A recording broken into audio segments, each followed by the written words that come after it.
महाराष्ट्र के नासिक में कथित ज्योतिषी अशोक खरात से जुड़े रेप मामले को लेकर सियासी बयानबाजी तेज हो गई है। 23 मार्च को शिवसेना यूबीटी ने सामना में प्रकाशित लेख के जरिए राज्य सरकार पर तीखा हमला बोला। इस लेख में मंत्रियों और नेताओं पर अंधविश्वास को बढ़ावा देने के आरोप लगाए गए हैं। लेख में खानदेश की बहनाबाई चौधरी का उदाहरण देते हुए कहा गया कि बिना औपचारिक शिक्षा के भी उन्होंने जीवन का गहरा दर्शन किया।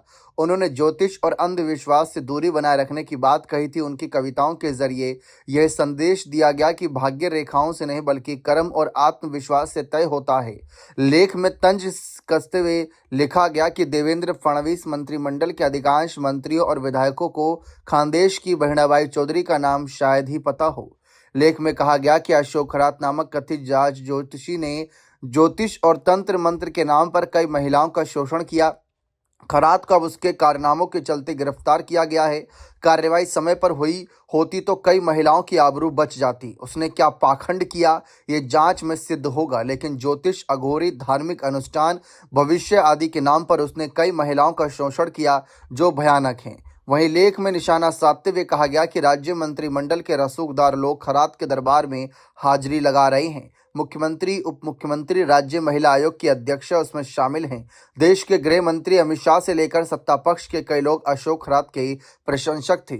संपादकीय में आरोप लगाया गया कि इसमें मुख्यमंत्री, उप मुख्यमंत्री और राज्य महिला आयोग के अध्यक्ष तक का नाम जोड़ा गया।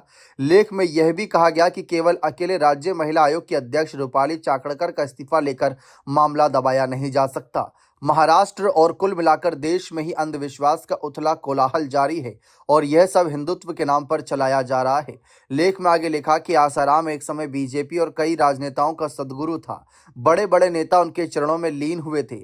आगे उस आसाराम का क्या हुआ ये सबने देखा। राम रहीम के कारनामे उजागर होने के बावजूद इस बाबा को जेल से बार बार पैरोल पर छोड़ने का महान कार्य बीजेपी वाले कर रहे हैं।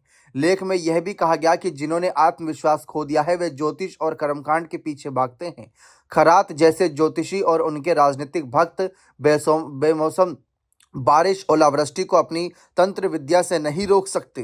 तो इस मामले में बहुत खुलासे यहाँ पर उद्धव ठाकरे की तरफ से, उनके कहीं ना कहीं संपादकीय की तरफ से होते नजर आ रहे हैं।